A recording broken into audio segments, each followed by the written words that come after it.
Hello guys, what is up? It is me, Rahul, here, bringing you guys, um, the 1998 Orange Bowl National Championship Bowl Alliance Controversy Review. Now, this video is going to be really interesting due to the fact that this was a shared national championship, not a consensus one, how like we have done in the previous ones. So, this is how it's going to be. So what we're going to do is go over the number 1, the number 2, the number 3, the number 4 ranked teams, and then we're going to do the outlier. So, because every single team is involved, I put the number 1 and the number 2 ranked teams involved, and the number 3 and the number 4 ranked teams, so that's how it's going to be. So, if you do enjoy this video and want to see more, please put a like, subscribe, yeah, and click on that notification bell. So, first we're gonna do the number 1 ranked team, the Michigan Wolverines. They won a critical game on September 27th against Notre Dame, 21-14. Then they won another critical game on October 18th against ranked 15 Iowa, 28-24.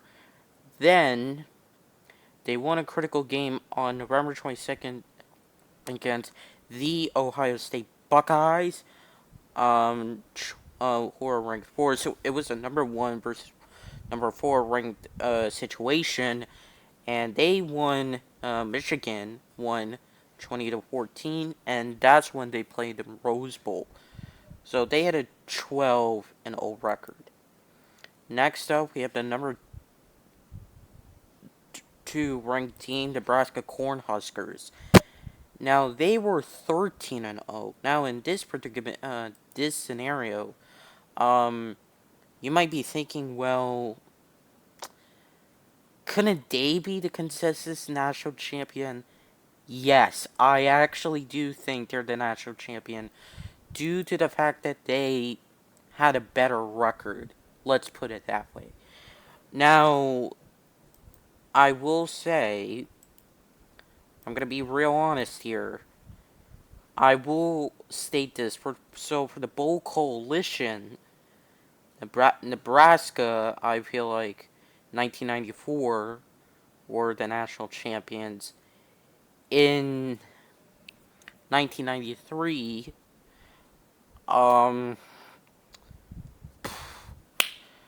who could have been the national champion? Florida State was the national champion, but that was because of the fact that West Virginia was it in. So since both Nebraska and West Virginia lost, and due to certain conference tie-ins with bowl games and Notre Dame not being involved, yeah, so it ended up working in the end, but it was still a controversial one. This was, by the way, during the Bowl Coalition days. When you get into the Bowl Alliance, which, by the way, this was the last ever season before congressional interference, potential congressional interference. excuse, excuse me. For the 1996, so the first season, when this all happened, it worked really well. But the second season, it was number 1 ranked versus number 3 ranked, and not, and it was number 2 versus number 4. Florida State should have faced Arizona State, and Florida should have faced the Ohio State Buckeyes. All right, this season, this is where it gets interesting. So, oh, I'm sorry, I forgot to mention the top dogs. Excuse me for the Michigan. Oh my god, excuse me, the Michigan Wolverines. So, players selected in the 1998 NFL Draft: Charles Woodson, Chris Floyd, Brian Griese, Glenn Steely, Chris Howard. Those were the top stars. And also some other stars were part of the 1997 Michigan Wolverines. So I won't mention it now. I will mention later. Maybe in a different video. We'll see. Next up, we have the 1997 Nebraska Cornhuskers. To me, these guys are the consistent national champion due to the fact they had a better record. So, who did they have? What were their critical games? They won against a number 2 ranked Washington on September 20th, 27 to 14. Then they cruised their way, and then they won against the unranked Missouri on November 8th, 45 to 38 in overtime, the flea flicker game. And this is pretty interesting because the Huskers were on the Missouri 12-yard line with 7 seconds left, and Scott Frost threw a pass for Chevin Wiggins. Then it hit in the chest near the goal line. The ball shot was immediately went downward and hit a Missouri safety in the foot and popped back in the air. Then Missouri safety Julian Jones tackled Wiggins as time expired. As Wiggins was pulled to the ground, his leg popped up, kicking the ball into the air for a second time. Then Cornhuskers receiver Matt Davison leaped for the ball, caught it, and it was a touchdown. And they tied it. And then in overtime, that's when the Cornhuskers won, and that's when they won the game. So then on November 28th, they won another crucial game against unranked Colorado 27 to 24. So what's the interesting part about this is they had a lot, and I mean a lot of dudes who were top stars.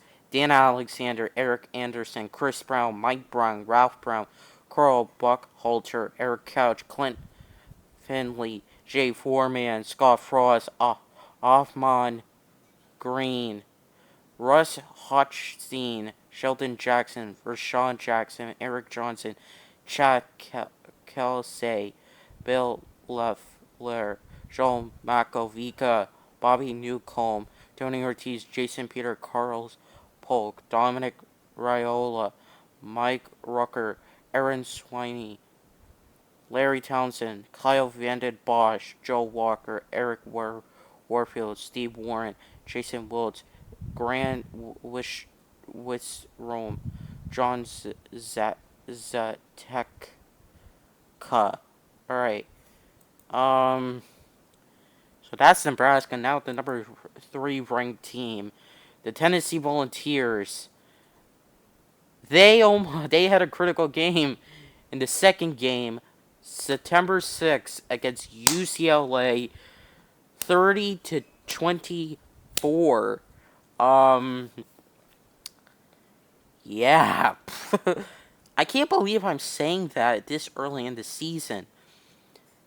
They won 30 to 24, but in the next game against number 1 ranked Florida on September 20th, also known as the third Saturday in September, they lost 20 to 33. Then they kept on winning games. Then another critical win they won against on November 15th was against Arkansas, 30 to 22. They won. Then on December 6th, they won against number ranked 11 Auburn. The SEC championship game, they won 30 to 29. And they lost in the Orange Bowl against number ranked 2 Nebraska. But I do have to say this. Their talent featured And then for the players going in the 1998 NFL draft, it featured Peyton Manning, Terry Fair, Marcus Nash, Leonard Little, Jonathan Brown, Trey T, Andy McCullough, Corey Gaines. So that's how it is. Now, number 4 ranked Florida State Seminoles. They won. They almost lost it September 6th against USC. Number 23rd ranked USC, 14-7. But they won that game. They won that game 14-7. Then they won on September 20th. Number ranked 16 Clemson, 35-28. Then they won the next couple of games until November 1st. And they won against the NC State Wolfpack. They won 48-35. Okay. Then they lost against the number 10 ranked Florida on November 22nd, 29-32. Now, the interesting part about this is the reason why I mentioned them was that they were part of the Sugar Bowl. Now, as you see on the video, on the title, the thumbnail, you see that Michigan should face Nebraska. So, as you see in the title of the thumbnail, it's Michigan versus Nebraska and Tennessee versus Florida State. But now you see Michigan and Washington State, the Washington Cougars. Alright, we're going to go over them. Please bear in mind, this is going to be really interesting. Washington State. Let me first go over their squad. They had Ryan Leaf, who is the biggest sports bust of all time.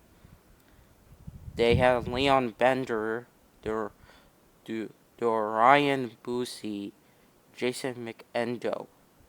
Go 4 players going into the 1998 NFL draft.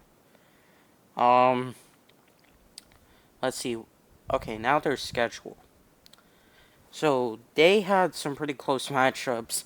August 30th, they faced off against UCLA.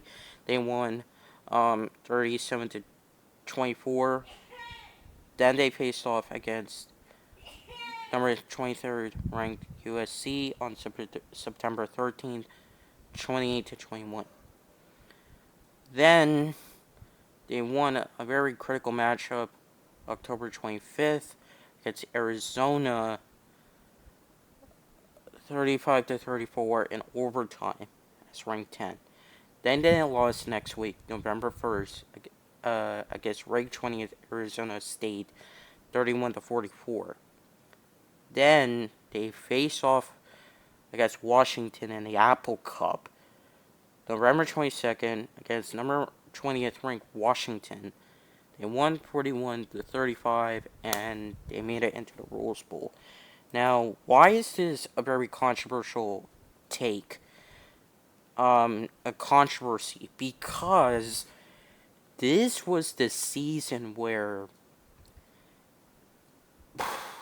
the Rose Bowl had conference tie-ins. The Orange Bowl, every single bowl game has conference tie-ins. Everyone knows this. But the problem is, during the Bowl Coalition and Bowl Alliance eras, they couldn't seem to fit into whether or not they based it off of solely conference tie-ins, and they didn't have a matchup where who could be the number 1 ranked and the number 2 ranked teams respectively. So at this point, the Rose Bowl featured the number 1 ranked Michigan, number 8th ranked Washington State. For the Orange Bowl, number 2 ranked Nebraska, and number 3 ranked Tennessee. In my opinion, it should have been, since the Orange Bowl at the time was considered the national championship, designated national championship, it should have been number 1 ranked Michigan versus number 2 ranked Nebraska. And for the Rose Bowl, it should have been number 3 ranked Tennessee versus number 4 ranked Florida State. That's how I would have put it at. Um, so let's get actually into the demise of the Bowl Alliance, cause that is a key critical factor. So the reason why it was the demise was because at the time there were risk of an antitrust informant because of its monopoly limiting participation in the most recognized bowls to members of just few conferences. So certain members at the time, so and so. Lavelle Edwards, BYU's head coach at the time, testified in Congress about at that time about the inherent unfairness in recruiting for teams who are excluded from bowl games simply because of conference affiliation. So, like, if you're part of a lower conference, that's what it is. With the pressure of potential congressional action, the Bowl Alliance reformed the Bowl Championship Series, or BCS, that not only included the Big Ten and the Pac-10 conference, but also cracked open the door to allow the possibility of a mid-major team's participation. BYU's rival Utah became the first mid-major to participate in a BCS Bowl game in the 2005 Fiesta Bowl.